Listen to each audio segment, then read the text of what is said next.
in this room tonight will be an entrepreneur by the time Southside Pitch rolls around next year. Oh yeah, I love it. Entrepreneurs, investors, customers, neighbors, community leaders, you are a force in this city. You make the Southside vibrant and friendly and innovative and beautiful. Let's get ready to celebrate some outstanding examples of that Southside spirit, the 5 finalists in tonight's Southside Pitch.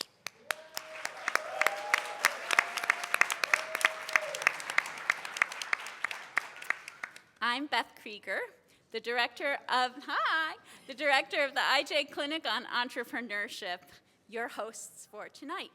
We are attorneys, advocates, and activists for entrepreneurs and small businesses in our city, especially those small businesses with little bitty budgets and big, enormous dreams. We are nested within the University of Chicago Law School, which is nested within the amazing university ecosystem for entrepreneurs, and the building we're in is a great symbol and gathering place for that entrepreneurial ecosystem. We work within the law school to provide advice to clients, ideas to policymakers, and inspiring educational events for the community. We love working with and for entrepreneurs. They build on what they've learned from generations and elders before them to make something completely new. Here on the South Side, they know they're pushing back against some difficult legacies of disinvestment and racism. As our client Haji Healing Salon says, to thrive is our resistance. These entrepreneurs, they take the good and bad of the past, the good and bad that they've inherited, and they build up generational wealth. They transform an empty storefront into a community gathering space. They take a customer with an intractable problem and create a durable solution. They show their neighbors that people from this block can build something where there once was nothing. They blaze a trail for others to follow. They create an extraordinary legacy. Lately, I've been thinking a lot about legacy. Maybe it started because I read an article this week about a woman who writes her own obituary every year. Think about what that would be like to think once a year, what have I done in my life? What kind of impact have I made on the world? What would happen if we all took that attitude? Well, the finalists you will see here tonight, the final 5 from 100 applications this summer, don't need to write it down. They're taking action to make their mark on Chicago in all sorts of ways, and they will wow you. I'm also thinking a lot about legacy these days because the founder of our organization, the Institute for Justice, just died last week. His name was Chip Meller. Our organization, full of people spiritedly fighting every day for others to have freedom and opportunity, is only part of his legacy. IJ has changed the law and changed the way people understand their rights as Americans many times over. That's a momentous legacy. The IJ Clinic in Chicago, which Chip helped shape over 25 years ago, is another part of his legacy.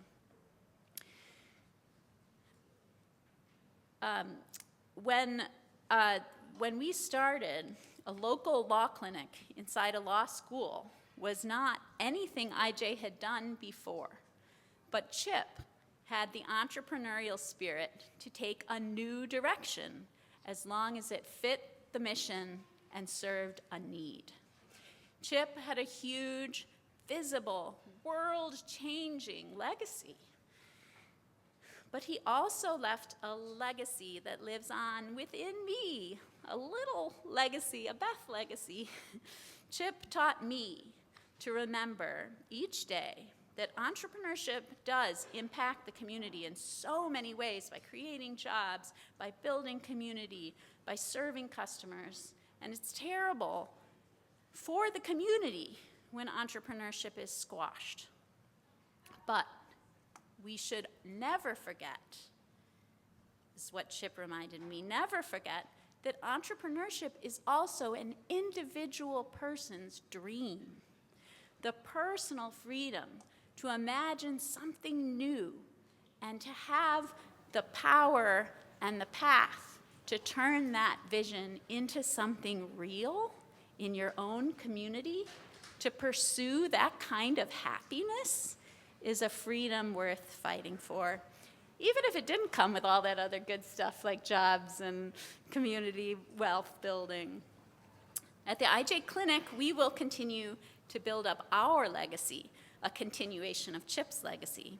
We will work hard to make sure that there aren't unnecessary legal barriers blocking our 5 finalists tonight. We want to make sure it's possible to start with a small business in your own kitchen or as a street vendor. We want to make sure it's possible to start a restaurant in shared space or unconventional space, like a reused shipping container. We want to make sure businesses can speak freely to their customers about what they can do and how they can help. And we want to make sure businesses can successfully fill the vacant lots that abound on the South Side with pop-ups and new ideas, with experiences and entertainment for young and old. We will continue to work for the record track, which won Southside Pitch 2 years ago. Say hi, Cliff and Connie. They just celebrated a ribbon cutting this weekend. They are reimagining the community record store to include activities and community music making. Clifton inherited a record store from his uncle, as he told us 2 years ago, standing right here, and he and his wife Connie are transforming that legacy into one of their own. One gentleman who arrived at their event on Saturday said to me, "I was told to come here to make some noise." He had his guitar on his back. And now we're going to begin the portion of our event where I invite you to make plenty of noise. I'm going to start us off by thanking some of the many people who have brought us here tonight. So make some noise for Alexei Kaminsky, who organized this whole affair.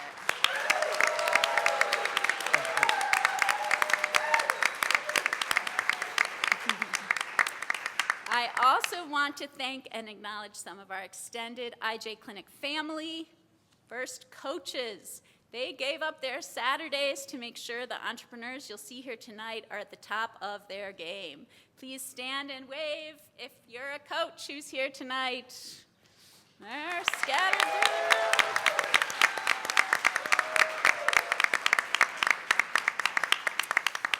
I want to call out our vendors. So Drinks on Me is behind the bar. That's a former client of the IJ Clinic. They're serving up Moore's beer.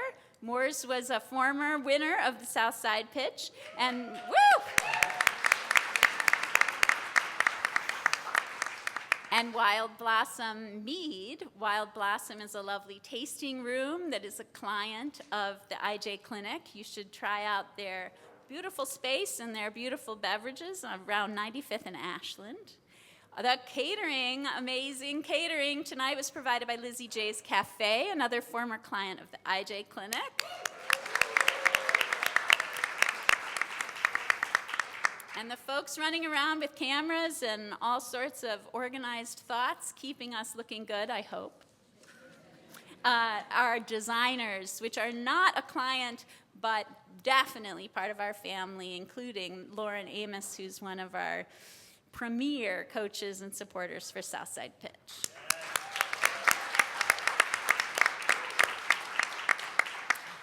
I'd like to thank our sponsors, the Polsky Center, hosting us in this lovely space, the University of Chicago Office of Civic Engagement, which has been our sponsor from the first Southside Pitch 10 years ago, Booth's Rustandi Center for Social Sector Innovation, and there's Christopher, you'll be hearing from him later tonight, and also United Airlines, which is helping the IJ Clinic reach the skies. And finally, I want to thank our judges. This panel is star-studded. I was trying to, come up with some biographies for these folks, and man, each one of them has done about 10 million things that are going to benefit us as they ask the penetrating questions so that they and you can decide who to vote for to get those final coveted prizes. All right, we've got Terrence Johnson, the Executive Director of Greenwood Archer Capital. That's a good South Side kind of name.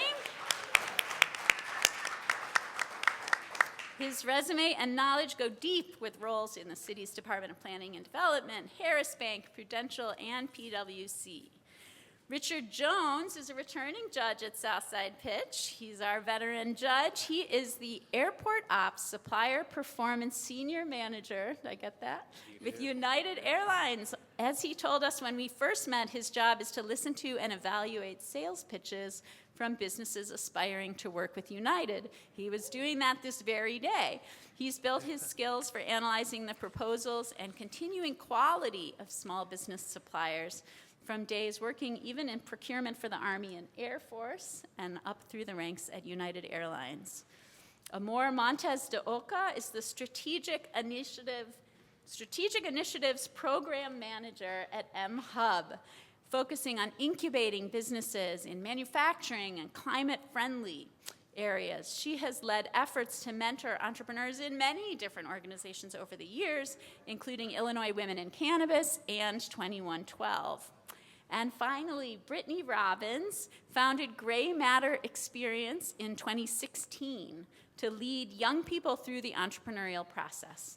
She works with incubators, accelerators, nonprofits, and venture capital firms to guide startup founders from concept to implementation.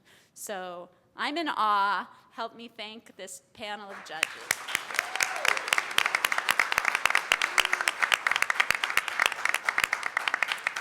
All right, so that's a lot of VIPs here in the room, but the audience is what makes this night work. It's your energy, your support, your South-sidedness that's gonna make this evening soar. So we're gonna use your energy and build off of it for these brave and inspiring entrepreneurs. Now, speaking of inspiring, we've got a wonderful opportunity to get a good heavy dose of it from our keynote speaker, Jamal Johnson, from that winning Moores Brewing Company team, which was here on this stage a few years ago, took home the big prize, and is here to kick us off.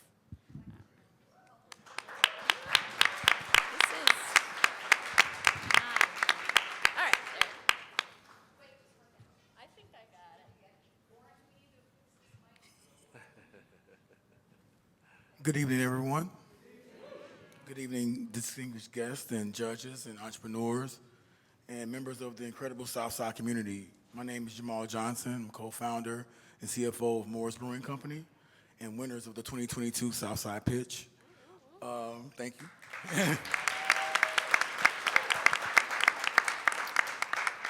Just 2 years ago, we were in this very place pitching with other brilliant entrepreneurs our dreams to grow our businesses.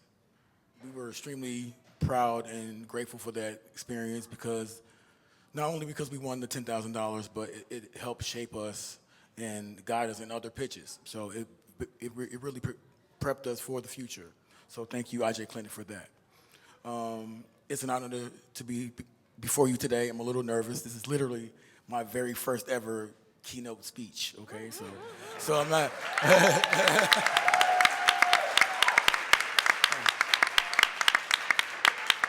But we're here to celebrate the innovation and the resilience and the power of possibility. Tonight, we're not just witnessing a showcase of ideas, but a showcase of dreams in motion, ambitions brought to life, and the future of entrepreneurship right here on the South Side of Chicago. I want to start by congratulating our finalists.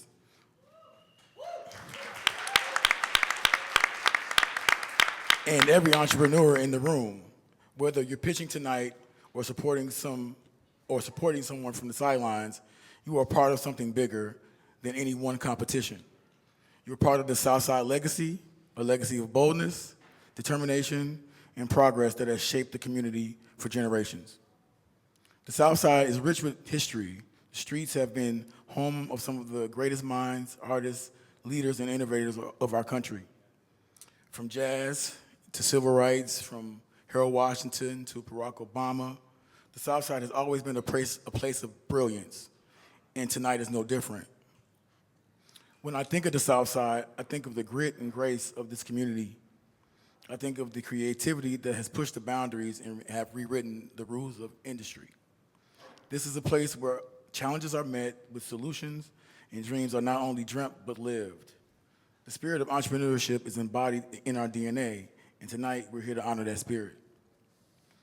Entrepreneurship is more than just business. It's about solving problems, creating opportunities, and uplifting communities.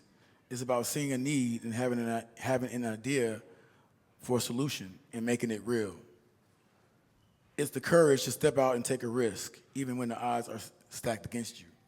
For many of us in this room, especially entrepreneurs of color, the road is not always easy.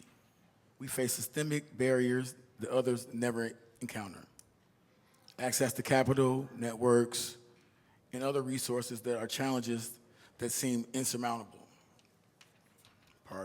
But tonight is proof that with resilience and supportive organizations like IJ Clinic, we can rise above, innovate, and create pathways for others to follow.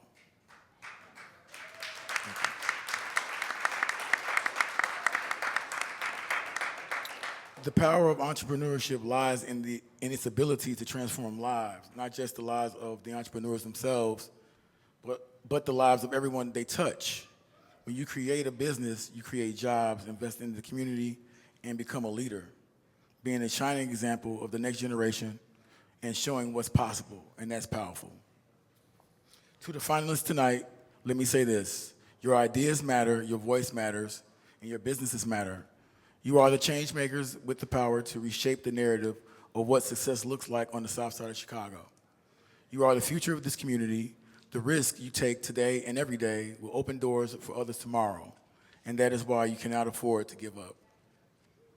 The world needs your brilliance. The world needs your businesses that reflect the diversity, strength, and resilience of communities like ours. So, as you go forward with your pitches tonight, remember that this is a major step forward in your progress. You might not walk away with the grand prize tonight, but this experience will propel your journey forward. This is not just one step along the way, but a big step along the way. You have a community that supports you, a city that needs you, and a world awaiting for what you have to offer. So look around the room. This is your network. These are your peers, your future partners and collaborators. Let's lean on each other and learn from one another and build together. To the IJ Clinic, thank you for investing in our entrepreneurs. Thank you for believing in the power of the Southside to foster greatness. It's because of platforms like the Southside Pitch that we can showcase the talent, vision, and ingenuity that thrives here. To entrepreneurs, keep pushing, as I said, keep building. Your success is not yours alone. It belongs to everyone watching you, rooting for you, and inspired by you. You are the heartbeat of our community, and the world needs what you have to offer. Let's continue to support each other, uplift each other, and build a future where the South Side of Chicago remains synonymous with excellence. Thank you, and I wish you all the best of luck. Let's continue to make history.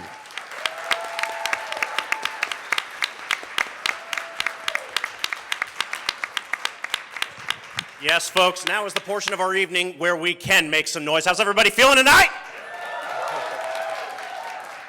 Thank you, a million thank yous for coming to the 11th annual South Side Pitch. Give it up. My name is Noah Bezos. I will be your host for the evening. For the IJ Clinic, I am the policy fellow. I do our legislative work. Or as I like to say, I have been giving you the gist of it for all things government since before ChatGPT. Okay? So first, what I want to do before our incredible contestants take the stage tonight, I want to give y'all a rundown of the format of our event. So our finalists have been training with coaches for weeks now for a 3-minute pitch. During those 3-minute pitches, we ask that you stay seated and listen and hear so that everybody in the room can hear clearly these incredible pitches and the incredible work that everybody has done over these last few weeks. But then I will signal you when it's time to make some noise and you need to get crazy, right? Very good. Now, once their pitch is over, our esteemed judges are going to ask a few questions. And then our finalists, in order to better understand who should go home with tonight's grand prize of $14,000. Not bad, not bad. All of our contestants will be judged on 5 criteria. Number 1, business impact. Number 2, long-term business vision. Number 3, creativity, especially when it comes to sales and marketing. Number 4, their business's Southside roots. And my obvious favorite, showmanship. So keep these in mind when you are listening to everyone's pitches tonight. And at the end of the evening, there is actually a 5th judge. It's everybody in our audience. You will all get an opportunity to vote for these contestants, and you will help our judges determine not only as our who's going to walk away with our community favorite prize and determine who is going home with tonight's other prizes. I will let y'all know that in your programs, the order of the pitches are going to be a little bit different than what you're going to see tonight. And with that, I am so pleased and thrilled to welcome our very first pitch. I want y'all to show some love for Marquin Gibson, owner of 7323 Chicago Cafe. Marquin! It's easier if you take it apart. Because sometimes they don't go in order. I will take your advice since you are the OG.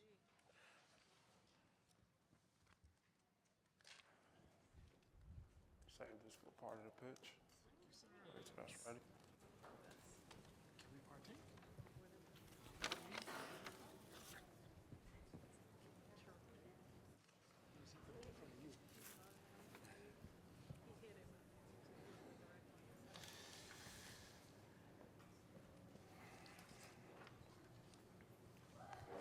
Good evening, everybody. Good evening, good evening.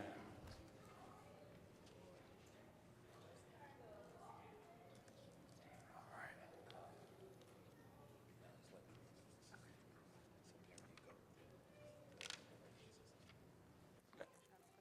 Okay. All right. Imagine you were in search of your purpose, and you asked God whether to stay or whether to go. And he instructed you to pack up your entire apartment and drive 28 hours from Los Angeles back to your hometown on the south side of Chicago. Those were his instructions to me. My name is Marquin Gibson, and I am the owner and head chef at 7323 Chicago, where we pride ourselves on 3 things: great food, great hospitality, and building great community. Oftentimes in our community, there are 3 that we see every day. First being food insecurity and accessibility. There are far too many food deserts on the south side of Chicago. But we're the solution. We offer healthy wraps, salads, smoothies, and paninis, all in the heart of Woodline, which is also deemed a food desert. Second, having sustainability and eco-friendly practices.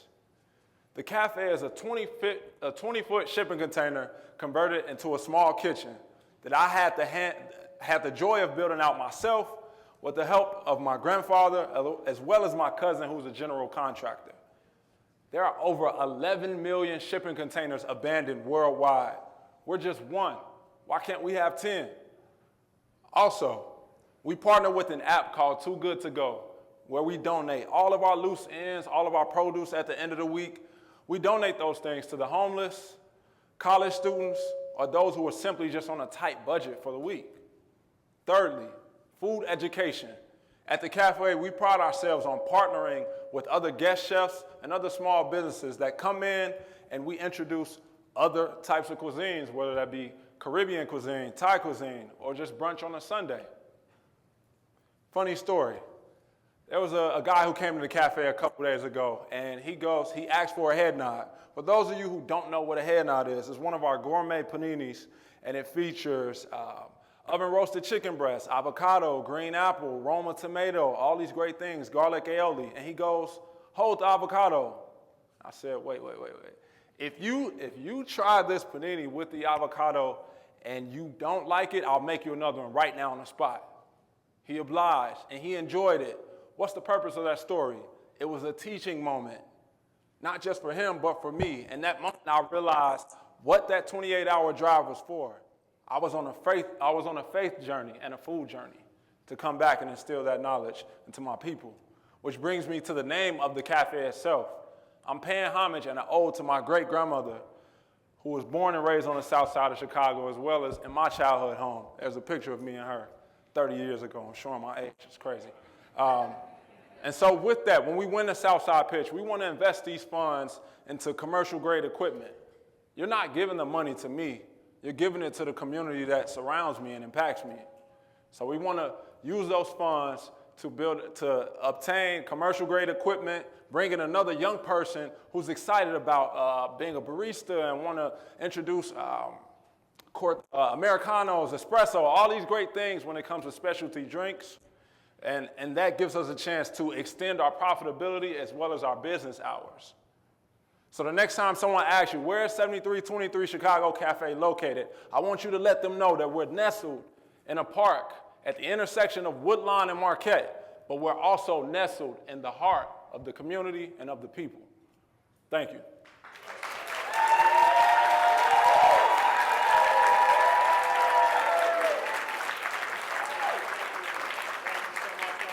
All right, we're going to bring it over to our judges. How about let's start with Richard and move on right down the line. Richard.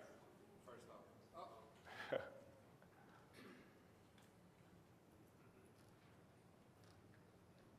Sorry, I don't know if my mic's on, but I can project my voice. First off, congratulations and great work. I know it takes a lot to come up here. First, you took a leap of faith from moving from LA back here to Chicago. I know your roots here, but still, it took a lot of work to do that. My question is, we live in a world that everybody wants to be healthy. If it's, weight loss drugs or whatever it may be, there's a lot of options out here to really healthy. So what's going to separate your business from the other healthy options that are out there right now, and that's going to last you through whatever it may be? I think what separates us is the ability to adapt and meet our customers' needs. We're not just centered on healthy eating, right? Like, we rotate our menu to introduce comfort food that we all come to know and grow and love. So whether that be a fish fry on a Saturday or a Caribbean-inspired day, because we all love jerk chicken in Chicago. So I think what these things do is they create and they build community on a large scale. So I think that's what really separates us when you think about that. Sorry, just want to make sure. Congratulations, and also shout out to you for being obedient to God and coming back to Chicago. Question for you is, what have been some of your biggest challenges since you opened the shop? So one right off the top of my head, the cafe was vandalized twice. Once in 2022, another time in 2023. Both times we lost a lot of our commercial equipment, we lost generators, we lost things some things we still haven't gotten back yet to this day. And I think just the way that we showed a really big sense of resiliency and the spirit of resiliency, and the way that the community rallied around us in those times, those are the biggest moments that I feel like I'm proud of, because I'm still standing here today. Very good, thank you.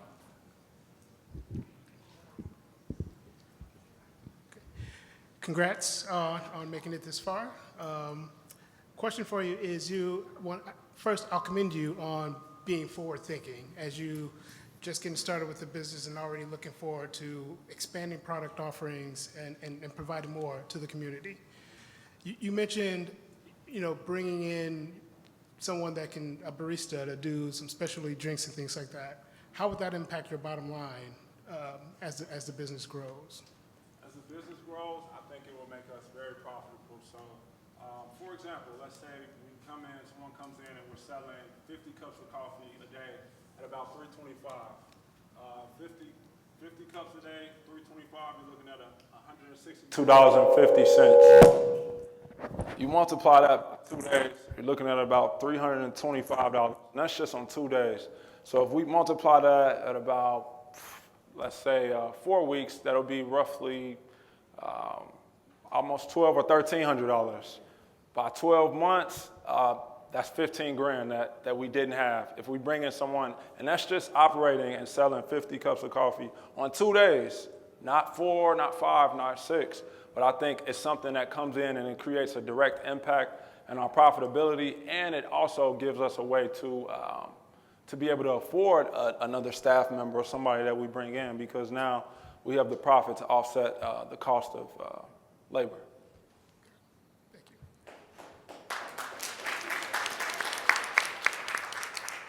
Once again, congratulations. Thank you. Your determination is inspiring.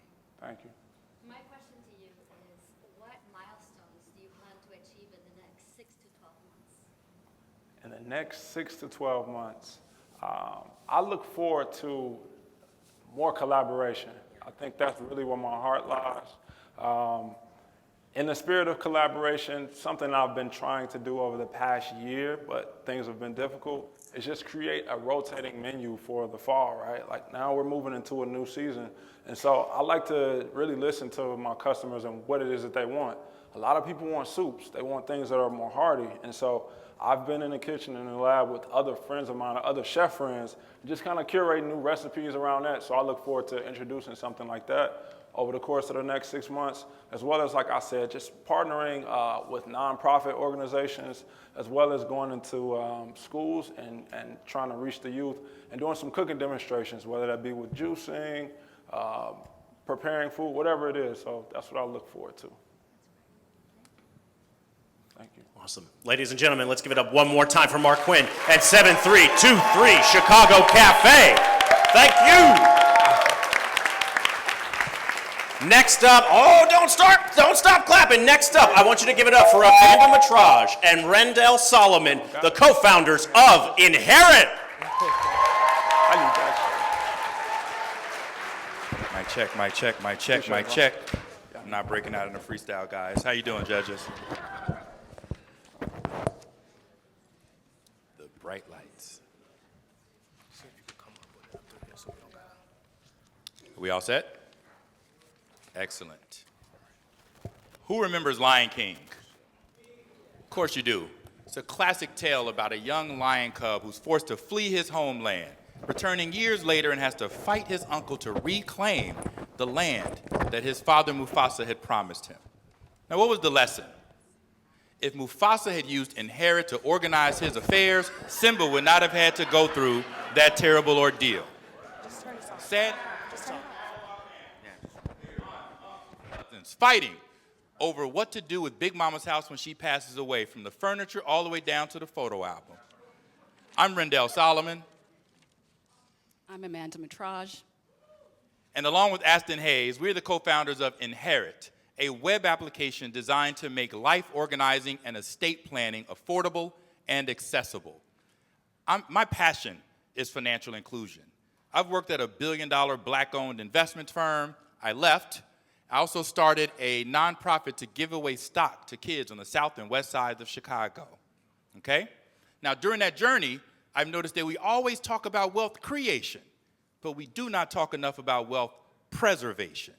80% of our peers here on the south side of Chicago reported that they do not have a plan in place for when they die, and that lack of planning leaves our families and communities in tremendous emotional and financial distress. Given the statistics Rendell just mentioned and my personal experience when my father suddenly died, it is important to me to find a solution that makes estate planning easier for people that look like me. Early on in my career, as a legal clerk, I was exposed to the estate management process and more recently have developed contract management systems for enterprise companies. With Inherit, you can start the conversation with our free and accessible community hub of educational resources. Then you can secure your legacy with our web application, where you can centralize your important information in one place, as well as prepare, sign, and notarize your will and other planning documents. And lastly, you can get back to joy with peace of mind. Peace of mind for me looks like spending time with my family, so that when I meet my maker, I know that my family is not burdened with my estate because I used Inherit. Now, there's all kinds of ways to do your estate right now, but our biggest obstacle is apathy in our community around death planning. 78% of those without a plan in the survey that Rendell mentioned admitted they knew they needed one. We aren't here to disrupt the legal industry. We love lawyers. Well, some of them. We are here to disrupt the traditional model that has created a distinctive red line between accessibility and affordability in our communities, including the South Side of Chicago. Inherit will offer subscription options to ensure that your plans and important information are in sync and up to date. We are targeting Gen X and older millennials because they adapt easily to technology and are experiencing key life events. Inherit has the opportunity to address generational estate planning issues of the past while influencing wealth transfer of the future. The funds from Southside Pitch will allow us to complete the software development and bring this product to you this fall. Death is inevitable, but it does not have to be unbearable. Let us not squander the precious resources that we've already developed because we didn't put a plan in place. So please support us in helping you in the community of the South Side to start the conversation, secure your legacy, and get back to joy with Inherit.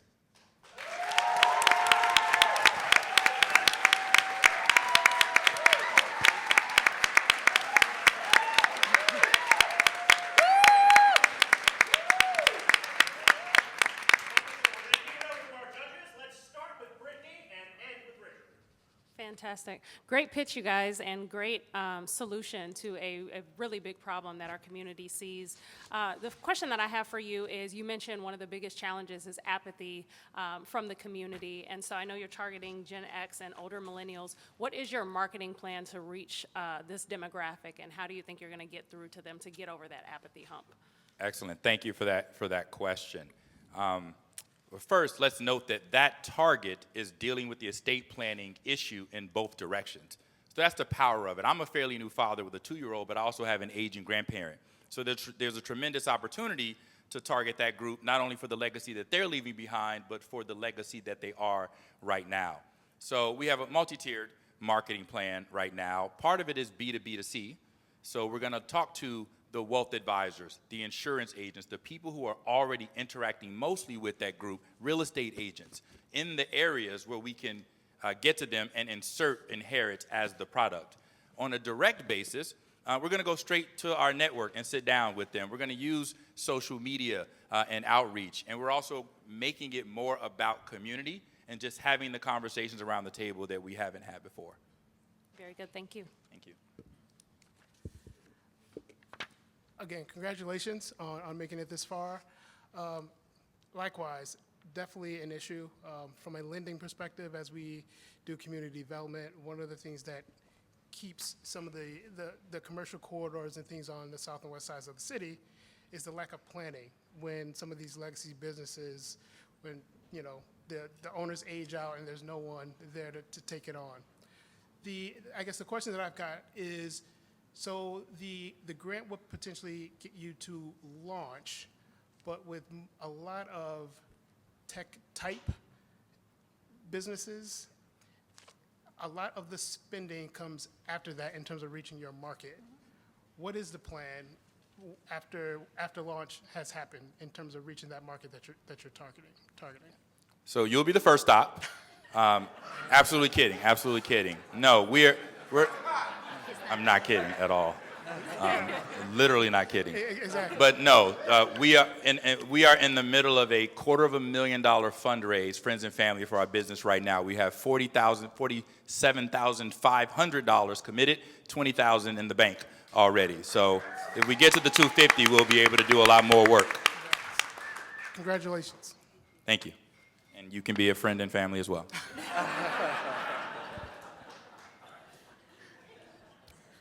Hi, thanks for addressing this. This is a very important conversation. I appreciate it.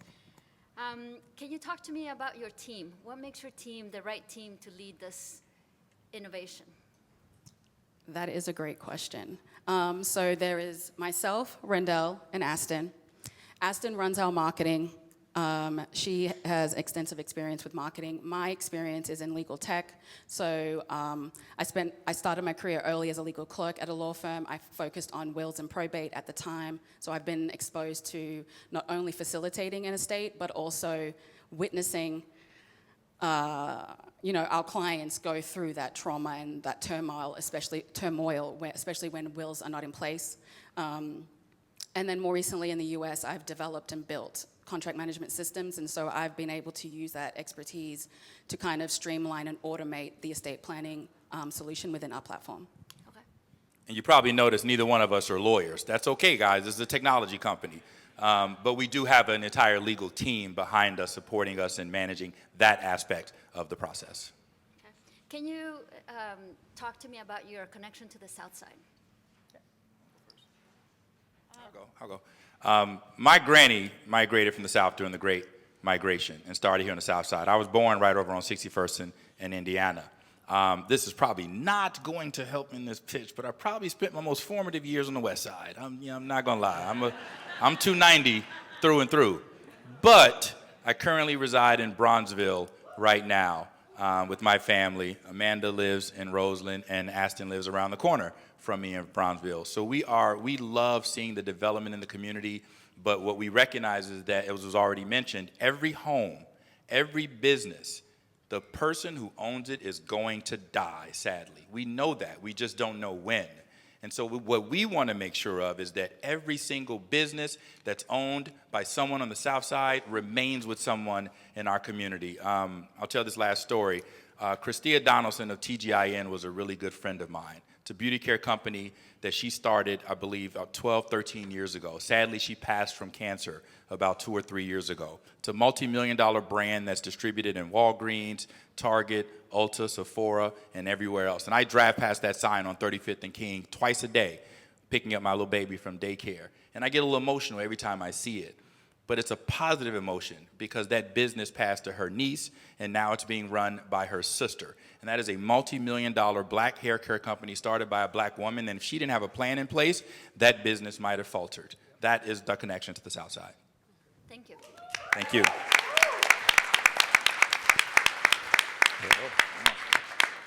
All right, so I guess it's ended on me this time. Man, there's like 3 questions I want to ask, but I'm only going to, I know. You guys mentioned that neither one of you hold your JD and practice law, but I'm looking over your capability statement here and your overview of your tool, and there's a section that says, let us help you.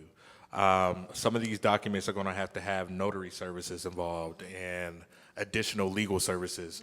So a part of your packages, do you guys offer those assistance as well?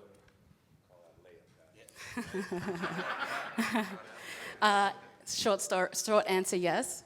Our platform will be integrated with partners such as Legal Shield that will offer in-app e-notary services and also real-time legal advice when any of our users are stuck. And that is included in the yearly subscription. Was that this one question? Okay. Can I get one more question? So this is like a beautiful tool, and especially now we're in benefit season, and I know everybody is going to register for health care, I hope. Mm-hmm. Have you guys been working with any Fortune 500, 100 companies on this capability? Not yet, my friend, but it is on the list. I actually spent some time at a fintech startup that did it's an application for kids in financial education.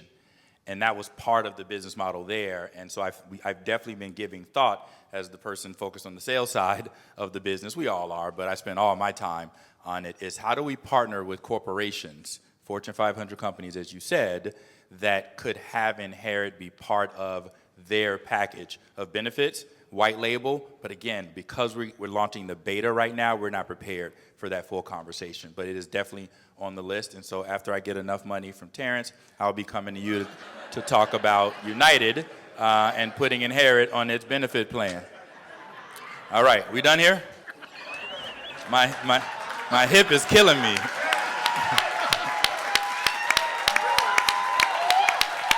Thank you to Rendell and Amanda, co-founders of Inherit.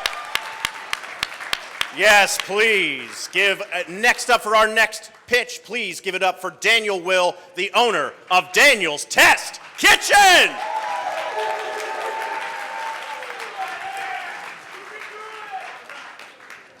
Thank you, thank you. All right, I can start anytime? Okay. How many of you played with your food as a kid? Raise your hand, raise your hand. Good. So did I. And guess what? As an adult, I still play with my food. Hi, I'm Daniel Will. I'm the founder of Daniel's Test Kitchen. We do global comfort food in a unique way. Some of our really popular menu items include our buttery ratatouille Pop-Tarts, or our sweet and savory bacon jam, or our crunchy Nigerian jollof rice arancini, or our moist and flavorful avocado bread. We are on a mission to surprise and delight through highly curated experiences and creative food that reflect the global travels and local flavors that I've encountered in my life. We also do full-service catering for events, and we teach online virtual cooking classes. As a Black gay man with Nigerian roots that was born and raised in Wisconsin, grew up in a small town, was adopted, raised by white parents, traveled all over the world from Europe, Mexico, Latin America, and have lived in multiple states, I think I have a unique perspective, right? I think I do. And I see food as a universal language that connects us all. So I'm here because I want to do a traveling pop-up series where I partner with Southside restaurant owners and occupy their physical brick and mortar location on days that they're closed. This gives that Southside business owner extra revenue. It gives their staff members a chance to earn extra hours. And it allows me to bring my really creative menu to the neighborhood. With the winnings from the Southside pitch, I would use to accelerate this with startup money, costs, with marketing and equipment. I know that this concept will work because I did it before. I did it in San Francisco for 2 years. I know the ins and outs of how this works, and I know the challenges for it. I chose Bronzeville to live in. This is my neighborhood. I moved from San Francisco. I've never lived anywhere else in Chicago except Bronzeville. I've been able to partner with some really great Bronzeville organizations like Boxville, Hyde Park Farmers Market, Bronzeville Farmers Market, and Sunshine Gospel Ministries.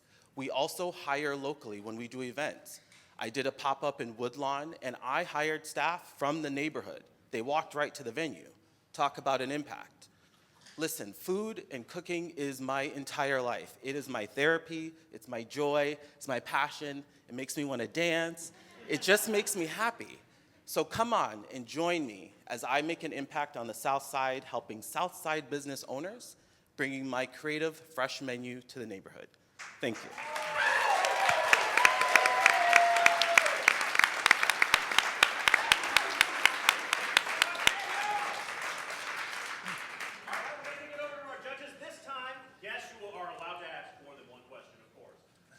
We're going to start with Terrence, and we're going to end with Brittany. All right. All right. Again, congrats on making it this far. Thank you. Chicago is quite the food town, as you probably know. Yes, it is. With that, Chicago is also one of the most segregated cities Unfortunately, in the yes. country as well. Speak a little bit about, well, and I'll say, at least for me, that's how I experience parts of the city is through food. Yeah, So exactly. I'm assuming that that's kind of what you're going for. Speak to me how you are going to draw folks from outside the neighborhood that you're doing the pop-up in to experience that, since Sure. it's not a home base for you in terms of what it is you'll be providing? Right. Well, I think one thing is that, I've been able to do events all over the city. And so I have been able to build a brand all over the city. I also think that my social media is really where people see what I'm doing. And people love what I'm doing. My mission is to surprise and delight. And people really are surprised and delighted when they hear some of the things that I'm working on.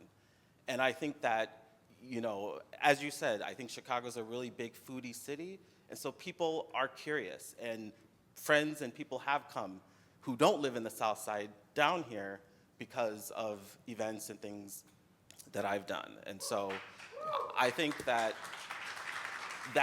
excitement, that curiosity, that interest, what's a Ratatouille Pop-Tart, right? Like, people are like, what are you talking about? They want to come and try it. And I'd be remiss as a lender if I didn't talk numbers a little bit. Okay. But so talk to me about the numbers behind it in terms of what the revenues Yeah. look like and how this is sustainable. Sure. So how I would work it out with the restaurant owners is either via revenue share or a monthly rent of some sort. I would opt for revenue share because that really allows that restaurant owner to partner with me. Their restaurant is closed on a certain day because it's probably not economically smart for them to be open. So they're motivated to get money in the door if they can. And so I hope to bring, I want to focus on brunch. And so, ideally like Sunday and Mondays, right? Really slow days in the restaurant industry where I can come in and just bring something that's really fresh and creative. And so I plan to price my food in a really competitive way, have a target amount of customers that I need to come in every day. And then, of course, the restaurant will help me market, right? They are motivated to tell their customers to come and participate. And so that revenue, that growth will help them mostly because they're getting new people plus new revenue that they would not have gotten.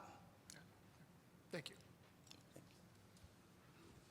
I'll continue on this thread. Okay. But first, congratulations on your venture. Thank you. Wish you all the best of luck. As you are thinking about growing, and you talked about having had experience with these Yes. sort of things, can you talk a little bit about some of the successes and some of the challenges that have prepared you to take on the South Side? Yes. I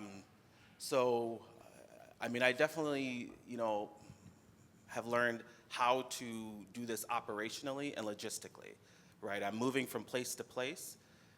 Being able to be in a place and garner support and do marketing and build the strategy so that people love and will follow you is definitely something I've learned. It's challenging to move to a new place and to set up again and to get people excited about what you're doing, but the consistency is what people like, and I think that that's helped me. I did this in San Francisco, and and the biggest success that I had was that people rallied around me. They were excited about what I was doing. They would stand in line and wait for brunch to open up. Can you be more specific? How many people did you draw on your most successful night? So to give us an idea for potential business or restaurant owners that may Sure. want to have you over, how many people do you think you can draw on an off night for a restaurant? Sure. So my biggest success was we had 100 customers come in at a restaurant in San Francisco. And it was just me and a friend of mine who were doing this. And I had social media going. The restaurant was helping me market. And I remember I'm standing in the kitchen, the tickets are coming in, and it's a little bit of a panic, but I couldn't believe it. I couldn't believe we served 100 people in a 3-hour brunch shift. It was nuts. That's great. But it worked somehow. Somehow. Thank you.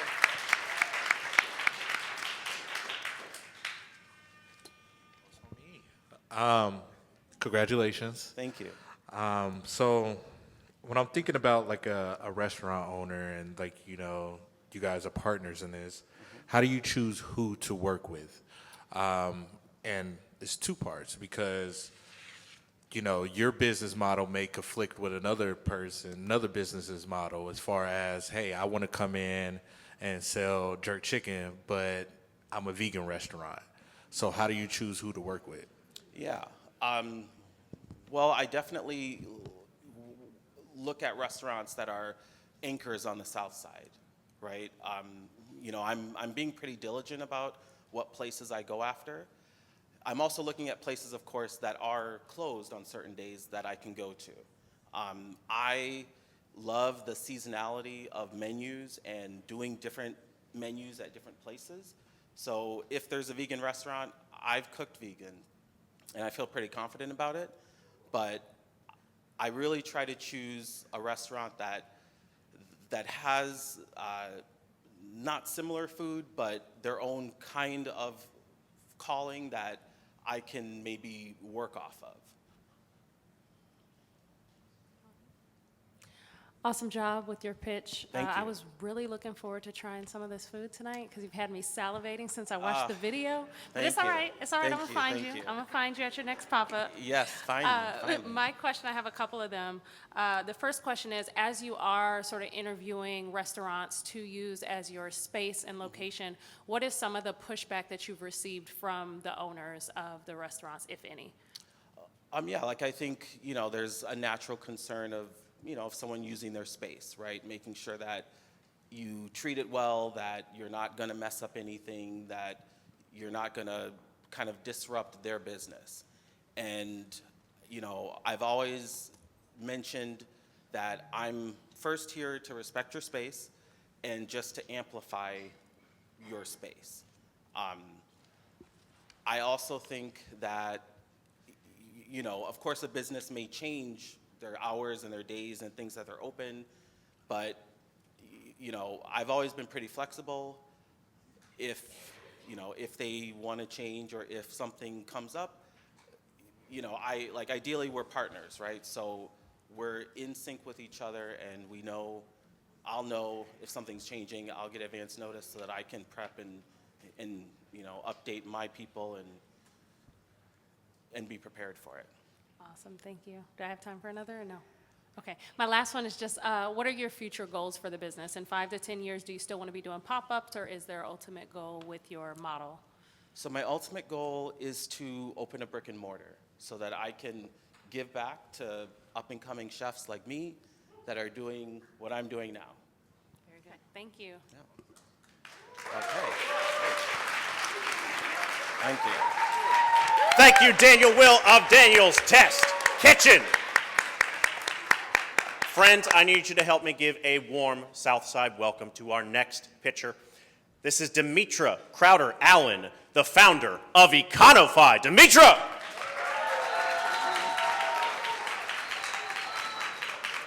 Good evening, everybody. Let's see, I want to get, is it upside down? Let's do it. Okay. Okay, all right. Put that a hold for me and bring it down here to me. Okay, that's not going to work for me. Okay.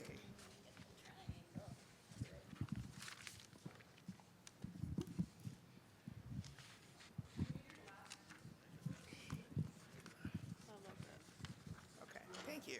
Okay. Tomorrow's Friday. It's payday for some. You've worked hard for your money. So now imagine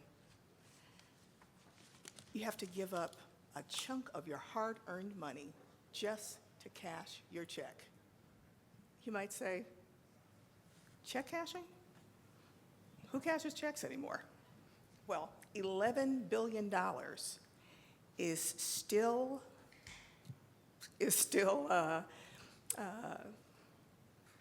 processed annually in checks at currency exchanges.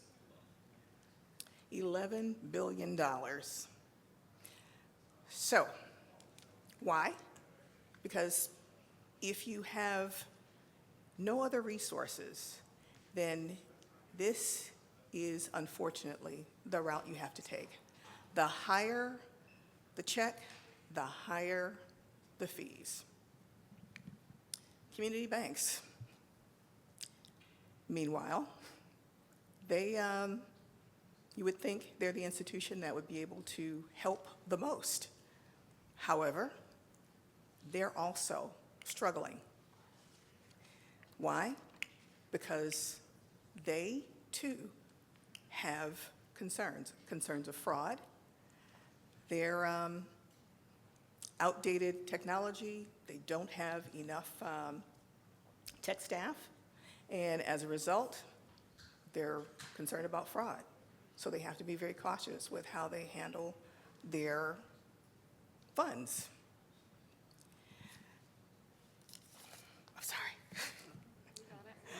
Okay.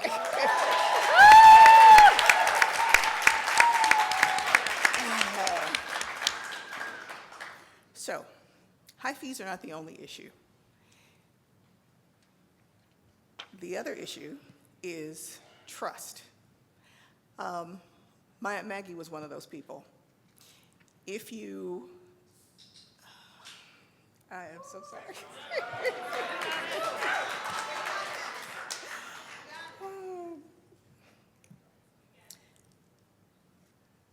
Our fintech has a software for community banks. Those community banks can use our software, and this will allow them to overcome the fraud concerns that they have. It'll also empower the customer at the same time.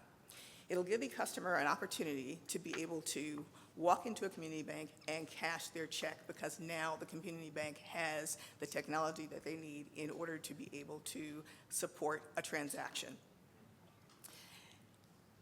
In addition to that, we'll be working with local community organizations that will also will be providing financial education for the community.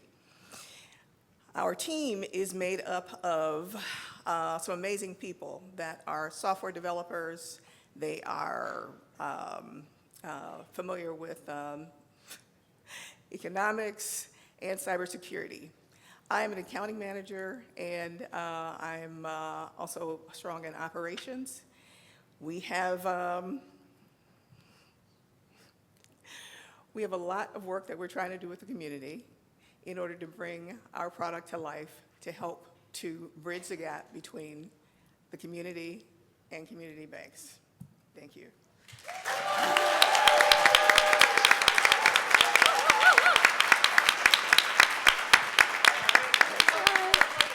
Okay. We are actually going to be joined by the co-founder of Econify. Give it up for Bill Allen. We're going to start with Amor, and we are going to end with Tara. Thank you so much for your pitch. That was great. How does your software mitigate fraud? So we have a two-part of the software. One is identity verification. Okay. So there's three parts to that. It's verifying the ID information that's entered, the document itself, and then verifying the person. There's about 100 different other checks that go in to look for synthetic fraud, duplication, identity farms, and things like that. So that's on the identity side. We're working on a very unique platform to be able to verify checks. So we're using AI to look deeply into various aspects of the check to solve it. A lot of people are using AI, and it costs a lot of money.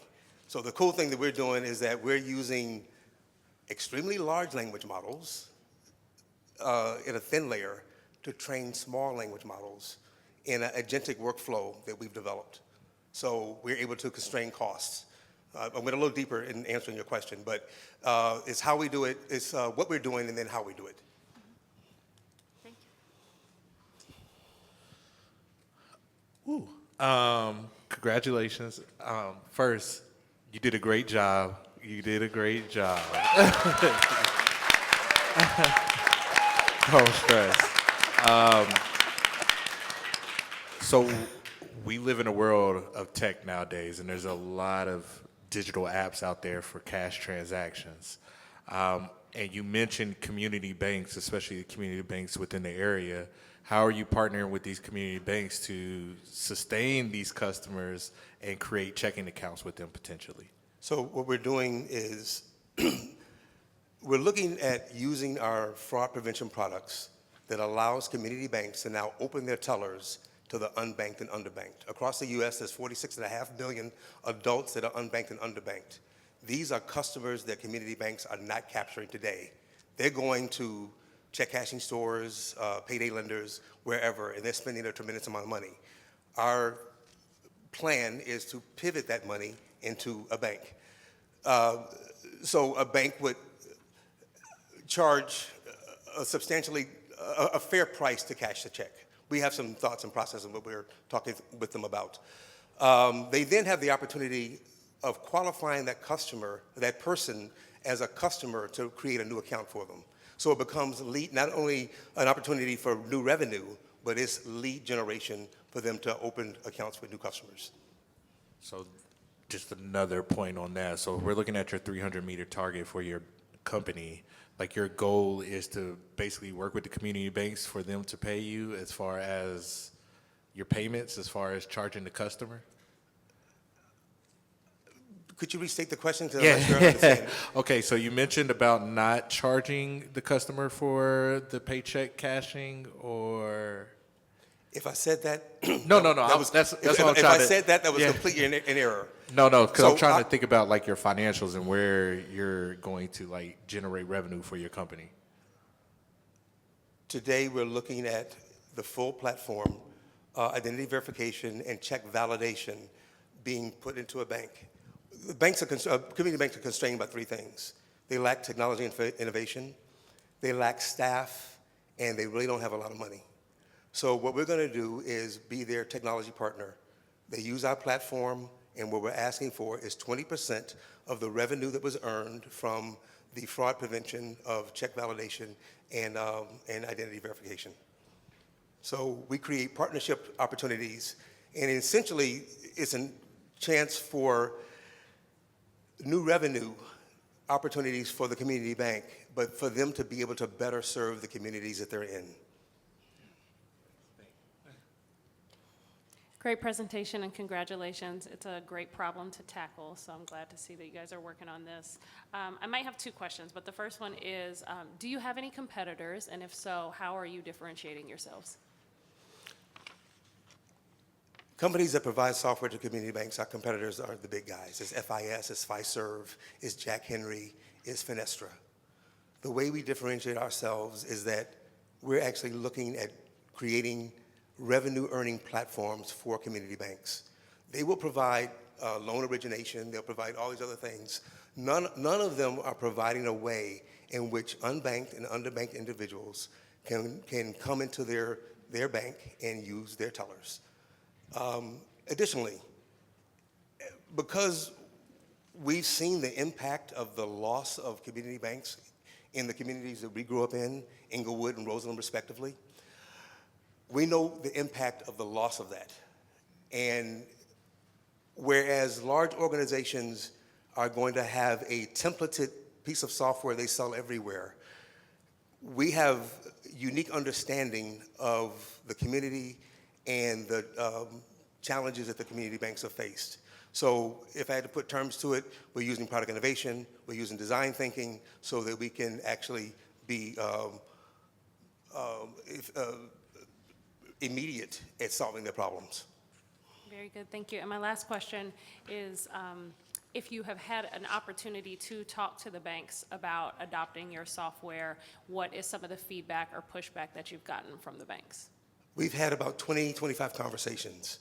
We have one that we would like to be able to turn into a letter of intent for the first quarter of 2025. Excellent. We have the identity verification platform. The check validation platform is a work in process. There's a lot of research and development going on with it. So we're actually going to split the two. So the 20% revenue, we're coming up with another revenue model instead.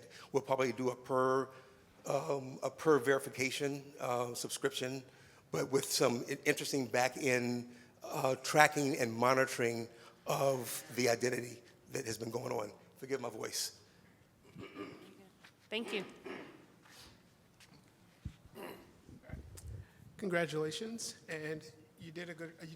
I'll echo what Rich said here. You did an excellent job. It's a tough thing that you're going after, and I commend you for it. You're trying to reach, as you mentioned, the unbankable, but your actual customer are the banks, and it's kind of it's a tough sell. So, in your conversations with the banks and getting them on board, you mentioned it's about the pipeline of potential customers that they aren't currently currently getting, and to be honest, I don't know that they're even going after them. So I guess the question is,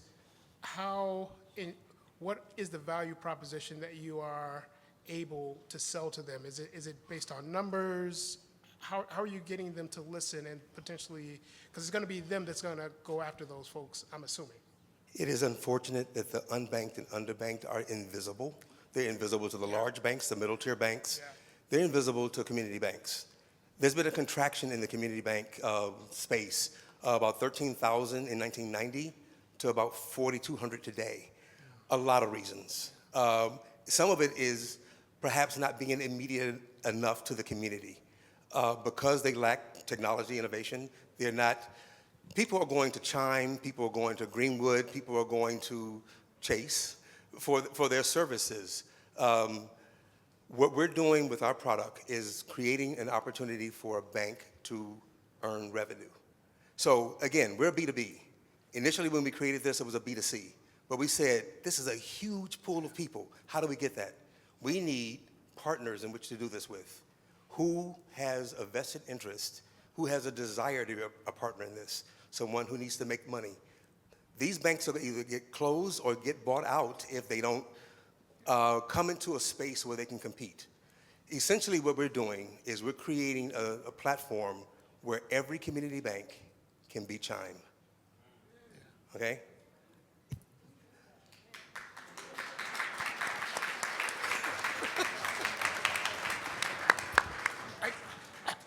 Have you been able to quantify that for the banks that you've spoken with? Tonight, we're speaking in terms of the fraud prevention product that we're providing.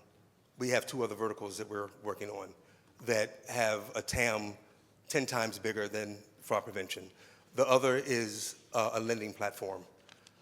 A vast number of community banks don't own their own credit card portfolio. Instead, they work through an affiliate bank. So the bank of Terrence Johnson is not going to make money because the bank of Brittany Robinson, which is a $800 billion bank, provides the card. You get the look, she makes the money. Yeah. Interchange fees. Every time you swipe a credit card, interchange fees are made. Community banks are not participating in that. So our second platform that we're going to provide is an opportunity for community banks to issue their own credit cards. What can they do with that? They can provide lending. They can provide credit cards in the community, but small business lending. They can do health lending. They can do farm lending.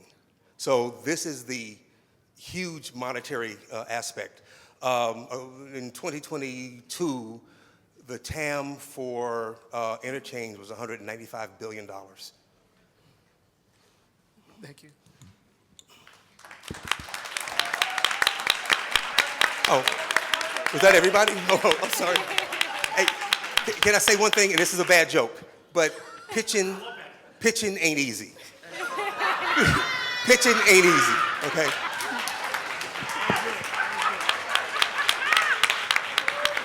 Thank you very much, Bill and Demetra from Econify.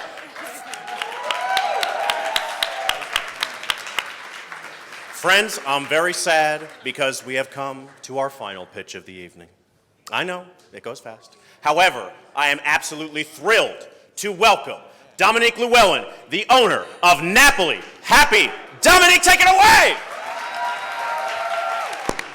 What's up? What's up? time visitors. Thank y'all for staying to the end. I appreciate it. Can I share my journey with you all? Okay. It all started dyeing half my afro blonde, leaving it lopsided and damaged. I truly felt conned because I followed those instructions to a T. So I didn't understand how my hair came to be. So I hopped online and I had to do some research. And I saw it all. Bad reviews, product recalls, and lawsuits. The National Institutes of Health study shows that the National Institute of Health study shows that these perms and chemical relaxers have got to go. The study shows facts that 60% of women using these harmful chemicals are Black, and it's causing cancer and reproductive issues. So my weariness grew, and I had to find something to do. So I sourced the purest substance from the motherland, created an organic recipe that worked perfectly for textured hair strands. And as my damaged afro began to grow, the people wanted to know, what product do you use? So I had to give credit where credit was due. Hi, my name is Mrs. Dominique Llewellyn. I am the creator of Naply Happy. Thank you. Born and raised right here in Chicago. Okay, so Naply Happy is a unisex brand that specializes in organic products and general merchandise. But it's our best seller, the hydrating buttercream that gets them every time. It's a moisture sealant used for body and hair, keeping your twist out curls defined and resilient up to 5 days. This product is made with no water, no fillers, so a little bit goes a long way. Our direct-to-consumer approach has helped us expand, allowing the customers to grow emotional bond with the brand. Our business-to-business strategy is set to begin starting partnerships with retailers across Chicagoland. And though it is just me, Naply Happy impact has been heavy, all thanks to our Southside shareholders, loyal supporters, and donors for helping me evolve from street vendor to entrepreneur. Every time you stop and you shop with me on that 53rd Street corner, you help my brand go stronger and stronger. I had a chance to vend at the Bantu Festival for the first time. I remember when I secured my first consignment agreement with a Black-owned beauty supply. I'll never forget partnering with non-for-profits to engage young minds in critical conversations about Afro pride. So, as the product junkies become aware, I truly believe their concerns will lead them here. And I have all the resources, ebooks, and organic products to share on keeping them Naply happy about their hair.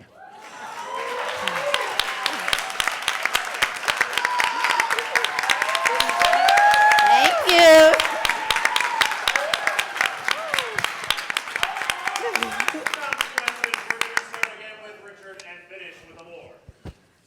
Okay, so I have two quick questions, but first, congratulations, for making it this far.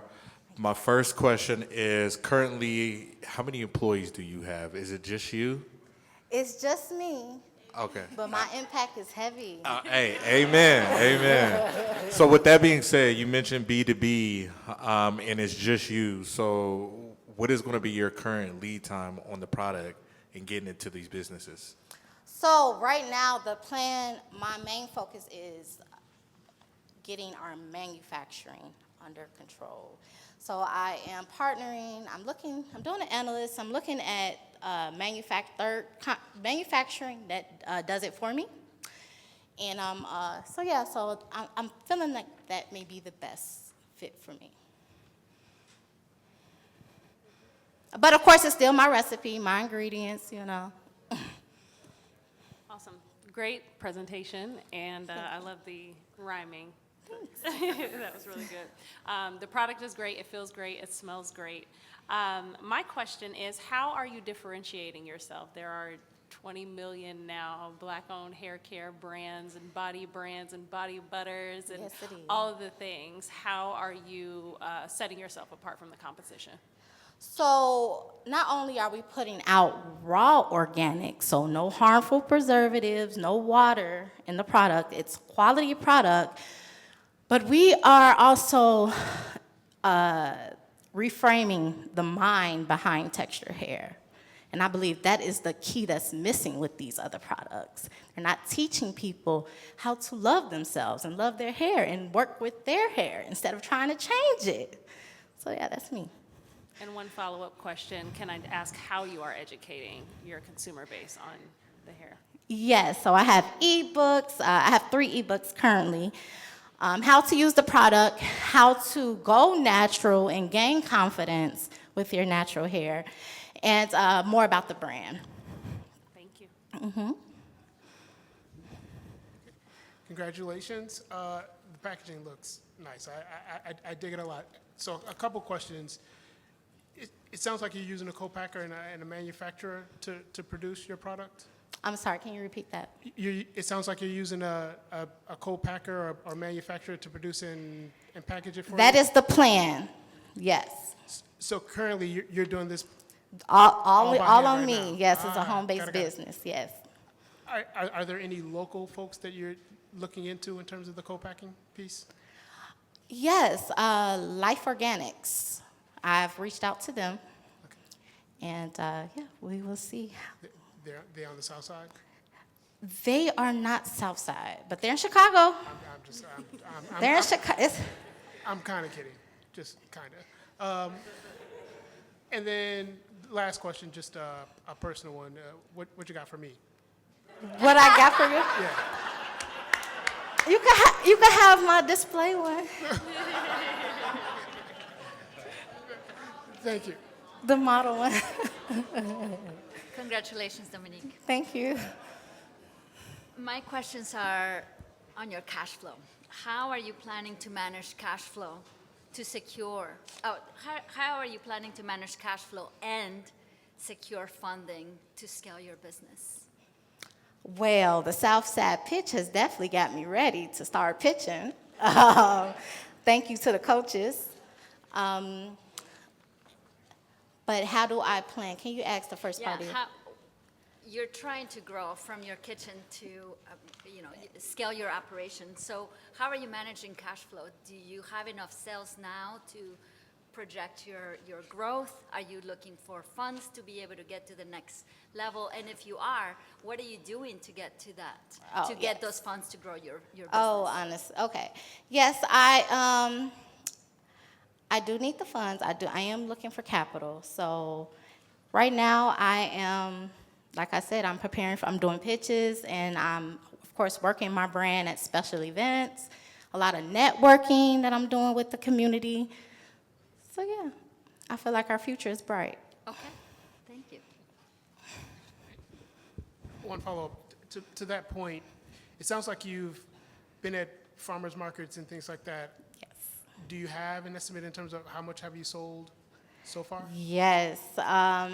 So I have served over 400 customers so far. I have 359 subscribers on my website, 1,500 Facebook followers, almost 900 on Instagram, and I just started a TikTok in August, and we're going strong at 100 with engaging followers.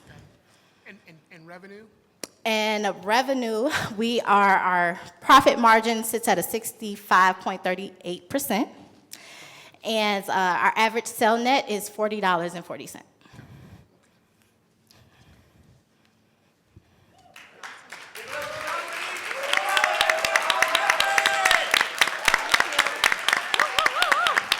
Thank you so much, Dominique. All right. That was incredible. Can we hear it one more time for our contestants and judges, please? Please. Incredible. So now, this is where y'all come in. For the next 20 minutes, voting is open. You can use the QR code that is in your program or the one right behind me.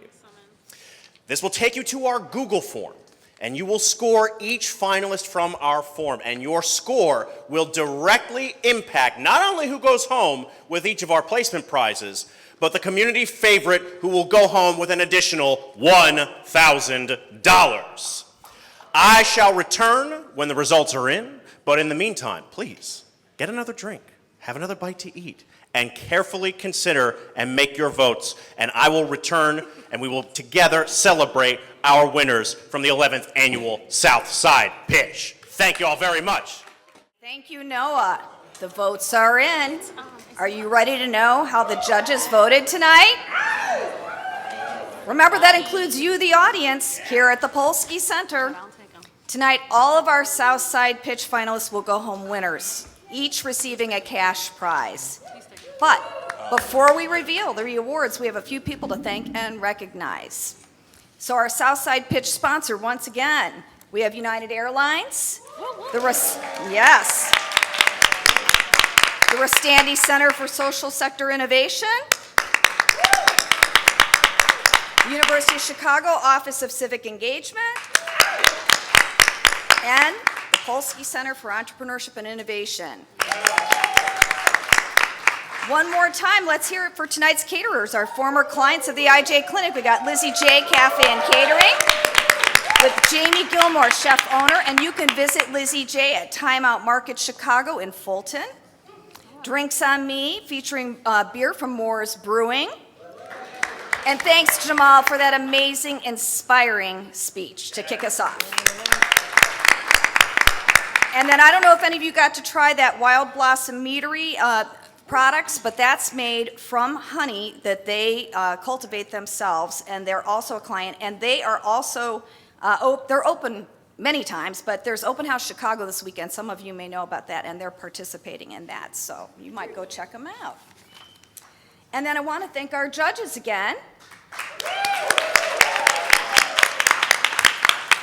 We have Amor Montes de Oca, Terrence Johnson, Brittany Robbins, and Richard Jones. Thank you so much.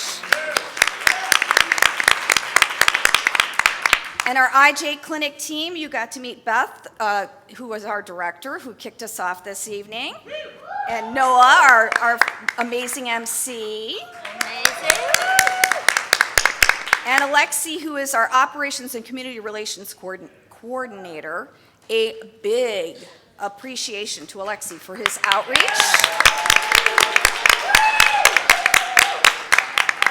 This process starts even before June. Like, it almost starts next week, right? Like, when this is over, we start planning the next one.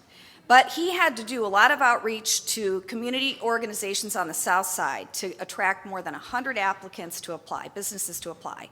And sometimes it's personal outreach to businesses we read about in the press. And assembling and sharing 22 semi-finalist video pitches on our South Side Pitch YouTube channel. And then that all leads up to tonight's competitions and our 5 finalists. But we could not have done it without all of Alexi's hard work.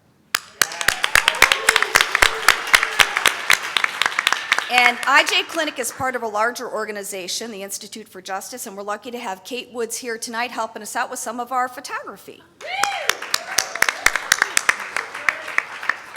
And Alistair is here as well, and he's one of our legislative liaisons. I just made up that title. It's probably something else, but you get the gist.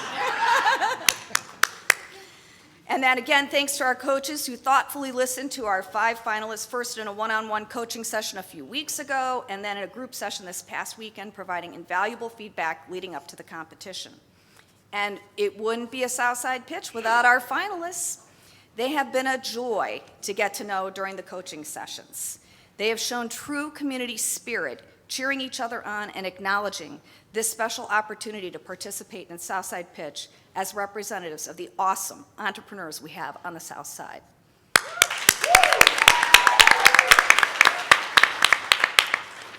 All right, the moment you've all been waiting for with those thanks extended, let's talk about those finalists, their inspiring pitches, and let's see what the results are. First, we have our Community Favorite Award That is for the most votes by the audience for the finalists best representing the South Side. That is a $1,000 award. And for the community favorite, we have 7323 Chicago Cafe.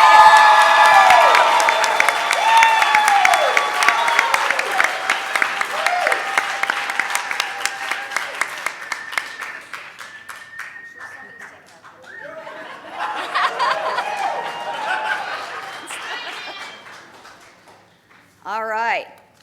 And next up, to announce the next award, I'd like to invite Christopher Schneider to come up. He is our Senior Assistant Director of Programs and Partnerships at the University of Chicago, Booth School of Business, Rustandi Center for Social Sector Innovation. It's a mouthful.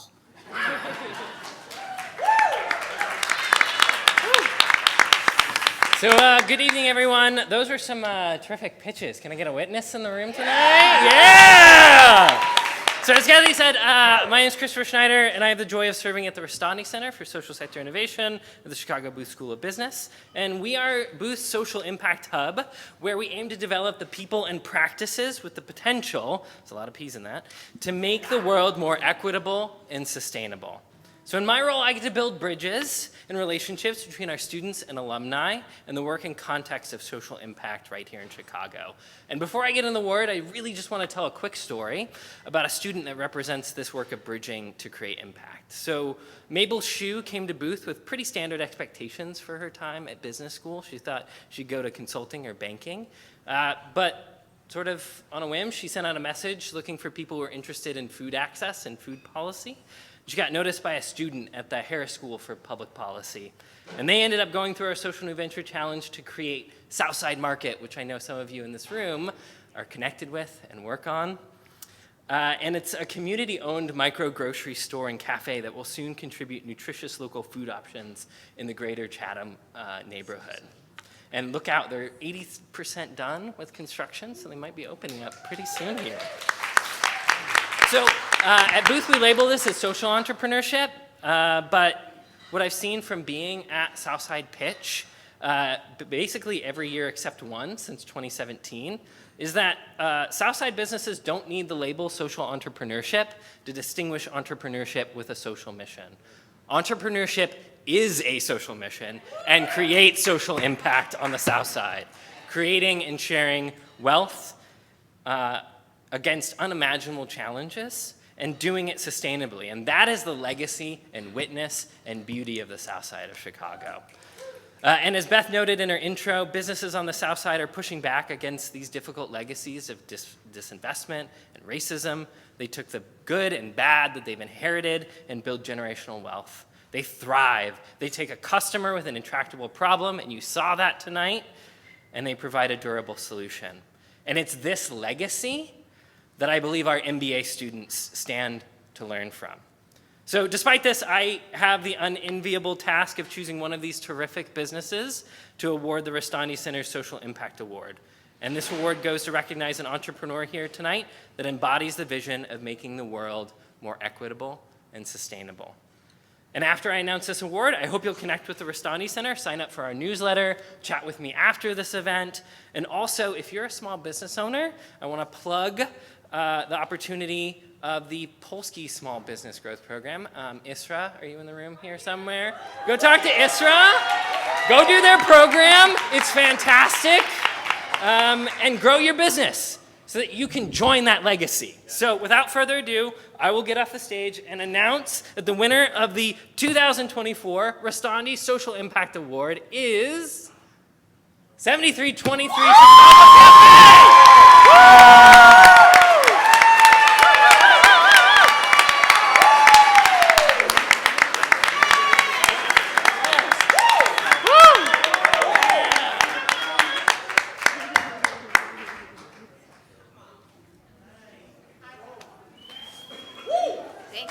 Thank you, Christopher.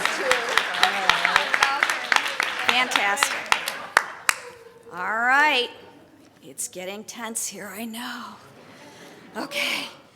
For fifth place, and I just want to say, you know, it is so hard to rank you all.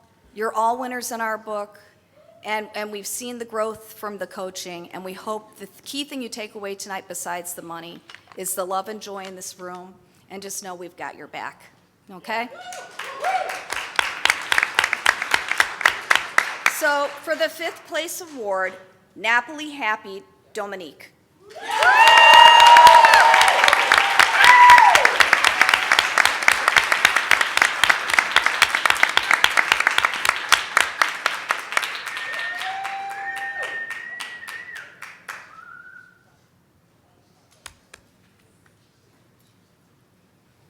So that was for $1,000. Now the ante's up a little more. 4th place, $3,000. Econify.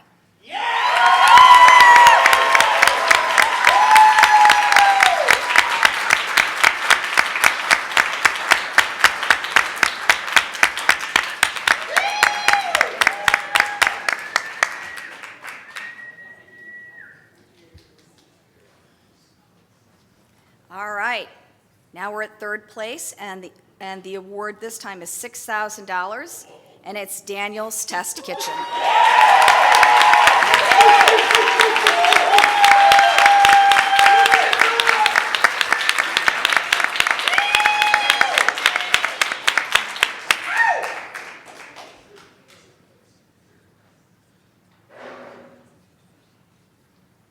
All right, for 2nd place and $9,000.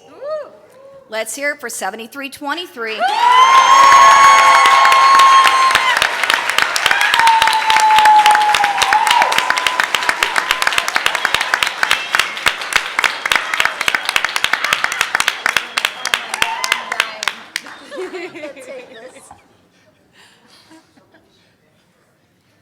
All right, that leaves us with one more, and that's called 1st place. And that's $14,000. So Inherit, can you come on up?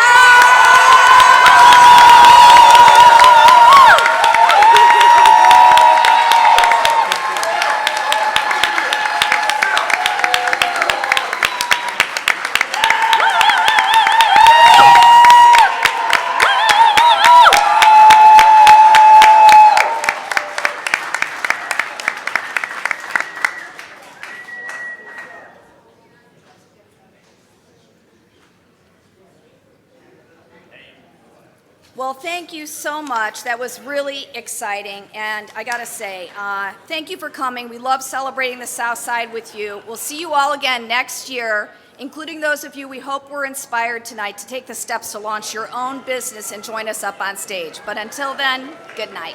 Good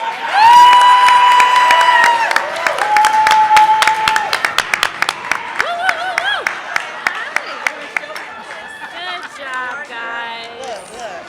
She didn't even say anything about it. It was fun. Look. You did. Oh, okay. Well, I retired from like 8 years ago. Look, you still got the purse. So. My daughter took me.